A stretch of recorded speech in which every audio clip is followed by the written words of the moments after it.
Okay, 1 Samuel chapter 2 is what we're going to talk about today. So Hannah sings praises to the Lord. Samuel ministers before the Lord. Eli blesses Elkanah and Hannah. They have sons and daughters. The sons of Eli reject the Lord, live in wickedness. The Lord rejects the house of Eli. So some pretty crazy stuff we're going to get into today. Verse 1, and Hannah prayed and said, my heart rejoiceth in the Lord. Mine horn is exalted in the Lord. My mouth is enlarged over mine enemies, because I rejoice in thy salvation. So remember, horns were usually seen as symbols of power, okay, or like the capacity to do things. And so she's like, I'm winning. You know, Peninnah can't say anything now because I have a son, and he is a special son that gets to worship in the temple. He's going to be a Nazirite. Verse 2, there is none as holy as the Lord, for there is none beside thee, neither is there any rock like our God. Talk no more so exceedingly proud. Let not arrogancy come out of your mouth, for the Lord is a God of knowledge, and by him actions are weighed. Now this, just so you kind of get an idea, this is actually a poem that Hannah is writing down. She's putting these thoughts together in kind of a liturgical way or a poetic way to talk about her feelings towards God and understanding him. Verse 4, the bowels of the mighty men are broken, and they that stumble are girded with strength.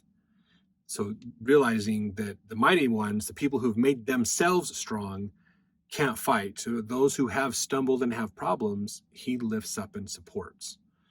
Verse 5, they that were full have hired out themselves for bread. They that were hungry ceased, so that the barren hath borne 7, and she that hath many children is waxed feeble. That's probably a little bit of a play between Hannah and Peninnah, realizing Hannah is now having children, and Peninnah is reaching the age where she's not having children anymore. She's getting old, basically. Verse 6, the Lord killeth and maketh alive. He bringeth down to the grave and bringeth up. The Lord maketh poor and maketh rich. He bringeth low and lifteth up. He raiseth up the poor out of the dust and lifteth up the beggar from the dunghill, to set them among princes and to make them inherit the throne of glory. For the pillars of the earth are the Lord's, and he has set the world upon them. Now, I want to bring up something right here as well, talking about the pillars of the earth are the Lord's, and he has set the world up upon them. There are some people who have taken this to construe that Hannah believed the earth was flat, and thus justifying, in the Bible it shows this quote, showing that they believed the earth was flat back then, so that must lend to the credibility of the idea that the earth really is flat. What she's talking about here, okay, the concept of the earth being flat did not exist back then. It was a long time. It's not as old of a philosophy as you'd think. More like medieval ages time frame, okay, so more of the AD time frame, not these BC time frames. What she's talking about is metaphorically the pillars, the things that are supporting the earth.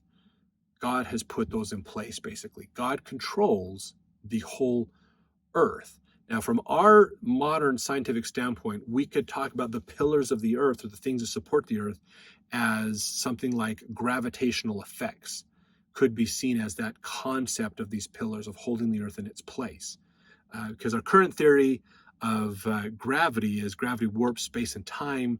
Thus, in essence, if space and time were a fabric, then the gravity of the earth warps the fabric and makes a groove for the orbit of the earth in it, basically, or a kind of a little section that it's warped, and so it allows the earth to move around in that space. But the whole point is, again, it's more of a metaphorical thing. The concept of flat earth did not happen till more medieval time frames, basically, not way back here in BC time frames. Verse 9, he will keep the feet of his saints, and the wicked shall be silent in darkness, for thy strength shall no man prevail. The adversaries of the Lord shall be broken to pieces. Out of heaven shall he thunder upon them. The Lord shall judge the ends of the earth. He shall give strength unto his king, and exalt the horn of his anointed. So what's interesting, in B10b, there's a footnote here, that Septuagint Greek version, so this is more of the more Jewish Bible, Jewish Old Testament, the noun of his anointed is Christos. the horn of his Christ, basically, is what it's talking about. But that's another, again, a reference to the Savior himself. Verse 11, Elkanah went to Ramah to his house, and the child did minister unto the Lord before Eli the priest. So she's prayed. She's happy for what's happened to her son. She leaves Eli. Elkanah and the family go back. Now Samuel is staying at the tabernacle with Eli, basically. Verse 12, now the sons of Eli were sons of Belial. They knew not the Lord. Remember, we heard this before. Hannah called herself a daughter of Belial, saying, I'm worthless, or I am related to evil. And so what we're hearing now is the sons of Belial, meaning the sons of Satan in a way, that showing that these two did not, it says they knew not the Lord. They didn't have faith in God. They didn't understand God. They followed Satan. They wanted to do evil stuff. They didn't want to do what God said. They didn't believe in God. So, verse 13, and the priest's custom with the people was that when any man offered sacrifice, the priest's servant came, while the flesh was in seething, with a flesh hook of 3 teeth in his hand. So that's, in seething means it's boiling. So the priests, when the man offered sacrifice, the priest servant would come, so that they would cut it up. The priest would then take some of it with a flesh hook. So that's kind of like a big hook, the like 3 claws. You'd hold a grip in your hand, and these hooks would come out from between your fingers, and they could reach in and grab stuff with it, basically. Verse 14, and he struck it into the pan or kettle or cauldron or pot. All that the flesh hook brought up, the priest took for himself. So they did in Shiloh unto all the Israelites that came thither. So this is the priest's custom. Remember, they would bring the sacrifice, they would cut up the sacrifice animal, they would burn some on the altar, the priest would keep some for themselves, and the family would have some for their feast that would be part of this ritual offering. But the priests got this flesh hook, basically, and they were coming around to the families and going, oh, let's see what you have. Whatever I grab with this, I keep. So the priests have altered the ceremony, the ordinance here. Verse 14, and he struck it into the pan or kettle or cauldron or pot, let's see. Oh, so I think I just read that one. All that flesh hook brought up, the priest took for himself. So they did in Shiloh unto all the Israelites.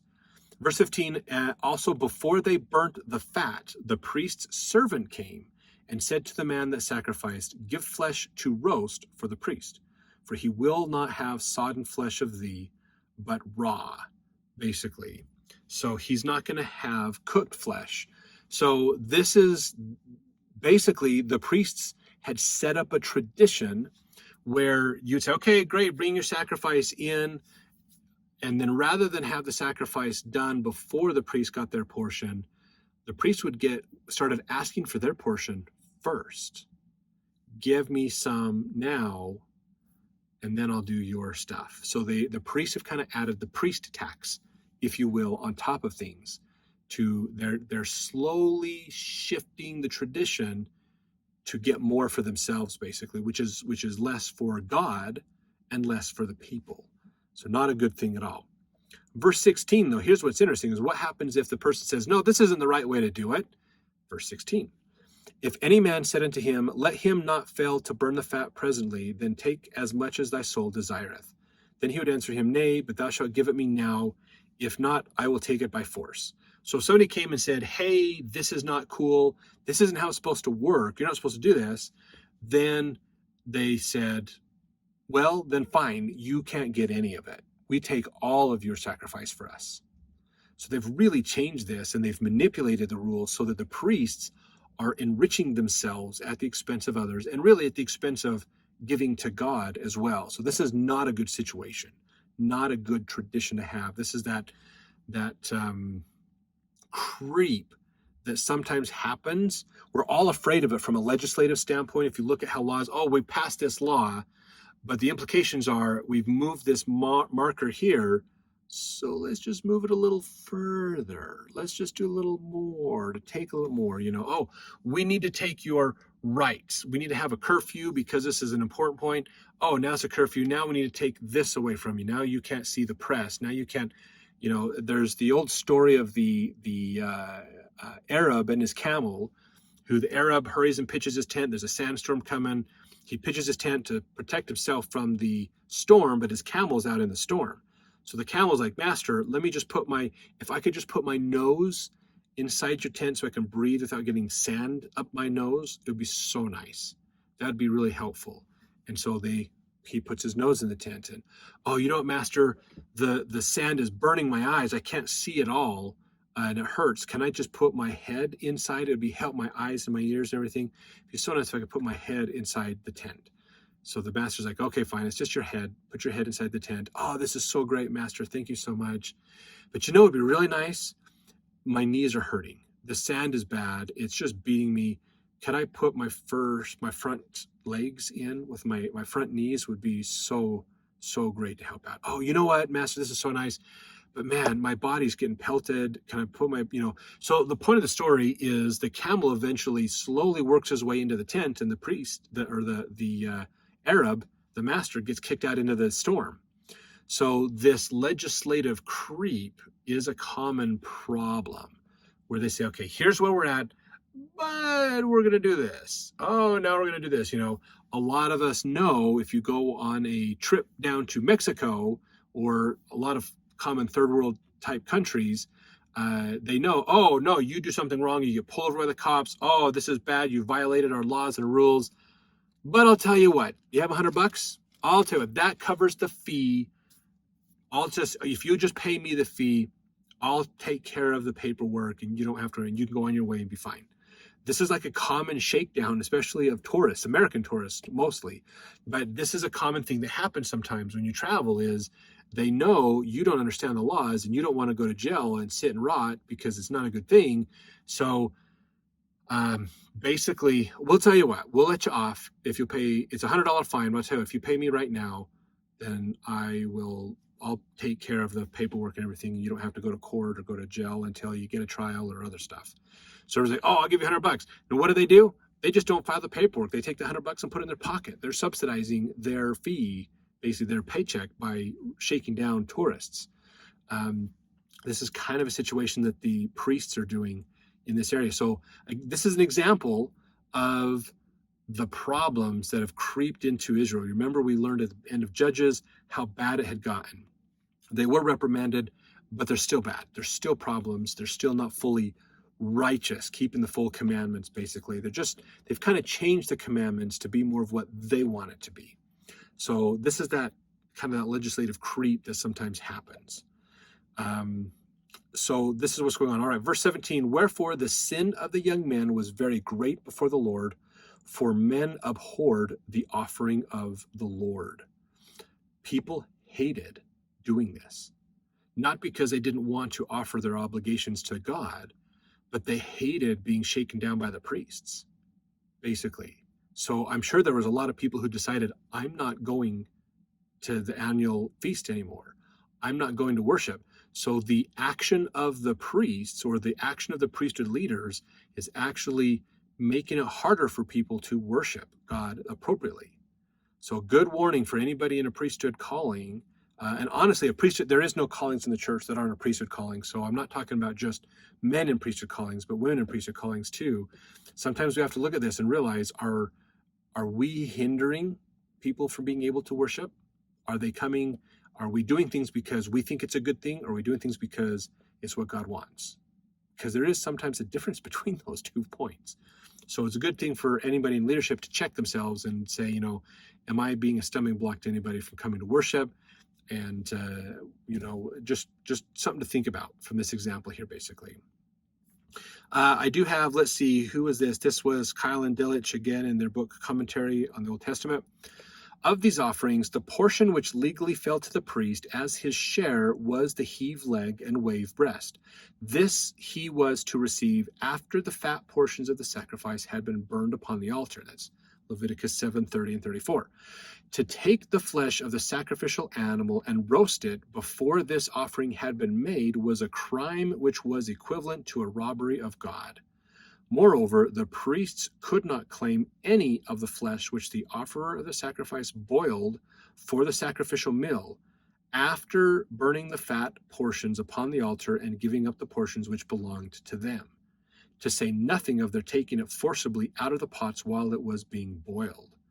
Such conduct as this on the part of the young men, or the priest's servants, was a great sin in the sight of the Lord, as they thereby brought the sacrifice of the Lord into contempt. So that's what's going on, basically, is they have altered these traditions, and now they're making it hard for people to worship and do things because they don't like what's going on.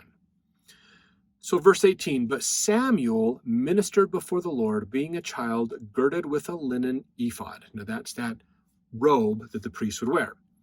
Verse 19, moreover, his mother made him a little coat and brought it to him from year to year. So she would give him I make a little bit bigger coat, and she'd bring him new clothes each year when she came up with her husband to offer the yearly sacrifice.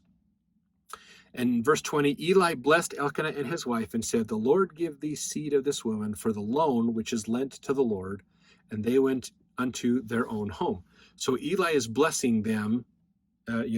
Samuel's awesome. I'm going to bless you guys with more kids because of what you've done. Since your kid's on loan to God, basically, he's been dedicated to God, you should have other children as well. Verse 21, and the Lord visited Hannah so that she conceived, and she bare 3 sons and 2 daughters, and the child Samuel grew before the Lord. So Elkanah and Hannah had more children together as well. Verse 22, now Eli was very old and heard all that his sons did unto all Israel, how they lay with the women that assembled at the door of the tabernacle of the congregation. And he said unto them, why do ye such things? For I hear of your evil dealings by all this people. Now here's the thing that's interesting about this, okay? So there's a whole racket going on around the sacrifices. The priests are enriching themselves more and telling people, but I'm the servant of the priest. Your sacrifice won't get done. Oh, maybe, I guess if you won't help me out, you won't slide some meat under the table to me. Give me my portion first. Then you might be at the back of the line for the sacrifices. It's going to take forever. Maybe yours not going to get done this year. So they're probably holding people's sacrifices for ransom in a way, blackmailing people. But also, as Eli points out here, his sons were laying, as he says, how they lay with the women that assembled at the door of the tabernacle of the congregation. So remember, the door of the tabernacle of the congregation are those big, they're kind of red sheets, red blankets with some gold or some yellow and some purple and things in there, royal colors and things in there. That's where people would congregate and meet. And the priests, not only are they shaking people down, but they've kind of used this as an opportunity to exercise unrighteous dominion probably by saying, oh, look, I'm a priest. Come follow me. I'm an amazing person. And women would go, oh, he's such a priest. He's so wonderful. Yay. And then they would commit adultery, basically, or commit fornication. And they probably had a little tent off to the side or something. They'd sneak off to have a quickie or something with the priest, and again, the priests have made it about themselves. They're building themselves up and not building the people up. That's the problem here. So you remember that Master Mahan principle. How can I turn life into property? How can I make others my assets? That's what's going on basically here. This is what pride and selfishness does. We love ourselves and we hate others, whereas charity is loving others as much or more than your own self, basically. And God wants us to love others equal with ourselves. Very important. So he's asking him, what's going on? In verse 24, nay, my sons, for it is no good report that I hear. Ye make the Lord's people to transgress. So he's like, you guys are causing the sins. You guys are causing the problems. You're contributing to the demise of Israel. And again, I think from a priesthood leadership standpoint, this is an important thing, a principle for anybody in priesthood leadership, again, man or woman, to think about is not only are we there's helping people come to God, there's just kind of doing your calling, and then there's dragging people away from God. And let's not go that direction, but go this direction. Let's not be neutral either. And so now the priests, who should be the example representing Christ and God to the people, are now causing the people to transgress and fall into sin. Verse 25, if one man sin against another, the judge shall judge him. But if a man sin against the Lord, who shall entreat for him? Notwithstanding, they hearkened not unto the voice of their father, because the Lord would slay them. So they're going, I don't believe this baloney. I'm not going to follow dad. No, this isn't, the law says this. We don't believe this. We're going to go do our own thing, basically. Verse 26, and the child Samuel grew on and was in favor both with the Lord and also with men. So he did what was right before God, but he probably had honesty and integrity and hard work. And so a lot of people liked Samuel as well. He's a very nice guy. And there's probably more people going, I want Samuel to help me. I want Samuel to help me with my stuff. I don't want anybody else to help him. And that probably bothered the Eli's sons and the other assistant servants to the priest, because now they're getting less and less people helping them out, because they want Samuel to help them out, because Samuel treats them right. Verse 27, there came a man of God unto Eli. So we don't know who this person is. Just FYI, a man of God, probably like a prophet or somebody that the Lord had raised up, and who was very righteous and who was listening to the Spirit. And so the Spirit said, you have a mission. God's called you to do something. So this man of God came to Eli and said unto him, thus saith the Lord, did I plainly appear unto the house of thy father when they were in Egypt in Pharaoh's house? And did I choose him out of all the tribes of Israel to be my priest, to offer upon mine altar, to burn incense, to wear an ephod before me? And did I give unto the house of thy father all the offerings made by fire of the children of Israel? So the reminder of, did I not help? You have this because I've asked your family to do this, basically. Verse 29, wherefore kick ye at my sacrifice and at mine offering, which I have commanded in my habitation, and honorest thy sons above me, to make yourselves fat with the chiefest of all the offerings of Israel, my people. So this is what it's coming down to is while Eli wanted to talk to his sons about it, going, why are you guys doing this? This is not a good thing. Eli did not fully reprimand them, because again, the whole point of it is, you guys have broken the law. You should be put to death. The parents should put their children to death. This is, if you go back into Leviticus, and you'll see this in the law of Moses, if the children sin really bad, the parents should put them to death. Basically, they should stone them and take their life. So, and Eli won't do that. He loves his sons, but he won't fulfill what God has asked him to do. So he's kind of in a predicament, kind of a pickle. I need to do what God's law says, but I love my sons as well, and I can't do that. So he ends up breaking the law of God and choosing the love of his son over the law of God. Verse 30, wherefore the Lord God of Israel saith, I said indeed that thy house and the house of thy father should walk before me forever. But now the Lord saith, be it far from me, for them that honor me I will honor. They that despise me shall be lightly esteemed. Behold, the days come that I will cut off thine arm and the arm of thy father's house, and there shall not be an old man in thine house. And thou shalt see an enemy in my habitation, and in all the wealth which God shall give Israel, there shall not be an old man in thine house forever. The man of thine, whom I shall not cut off from mine altar, shall be to consume thine eyes and to grieve thine heart, and all the increase of thine house shall die in the flower of their age. And this shall be a sign unto thee, that thou shalt come upon thy two sons, Hophni and Phinehas, in one day they shall die, both of them. And I will raise me up a faithful priest, that shall do according to that which is in mine heart and in my mind. And I will build him a sure house, and he shall walk before mine anointed forever. And it shall come to pass, that every one that is left in thine house shall come and crouch to him for a piece of silver and a morsel of bread, and shall say, put me, I pray thee, into one of the priest's offices, that I may eat a piece of bread. So what is coming down to is, he's saying, look, basically, Eli, you're no longer blessed. You're no longer going to do this. You're gone. I'm gonna bring somebody else in who's going to fulfill my role and responsibility to take care of my people and to perform the ordinances properly. You haven't followed the rules, you haven't done this, so you're out, and I'm going to basically wipe out your family, so your line ends basically, and you're done. So a curse upon Eli and his household basically is what's been given, because they're not keeping the commandments.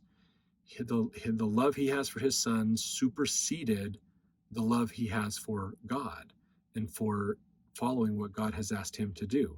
Now, I think there's a lot of appropriate lessons I think we can get from this for our day and age, when sometimes we have those challenges as, do I love my child more than I love God? Anything we put in more important than God becomes our God to an extent. So we want to be careful about that. And there's nothing that says we have to choose between loving our children and following God. Okay, there's nothing that says that. We can still love our children, but we still have to follow the guidelines and the rules of the law. So, I mean, this is not unlike if if you have a child who commits a felony, just because you love him doesn't mean you should hide him from the law, because now you're an accessory to the crime, basically. So they still need to be turned in. They still need to pay the price for what they've done. And hopefully this is nothing anybody ever has to experience. I'm sure this is a horrible place to be. But Eli is chosen to not punish his children. Basically, he doesn't want to have to punish them to the extent that the law says he should, because they've committed some very grievous crimes, and he's not willing to do that, and that's why he's lost. He's got this curse. Basically, he's lost favor with God. So it's not so much a letter of the law versus love kind of thing. Should love always win? Stuff like that. But just realize he can still love his children, but hate what they have done, the choices that they have made. And but he still has to fulfill the law, go through that process of doing these things. So some good important lessons for us to just realize in our day as well. So let's jump into chapter 3 next, and learn more about what happens with them.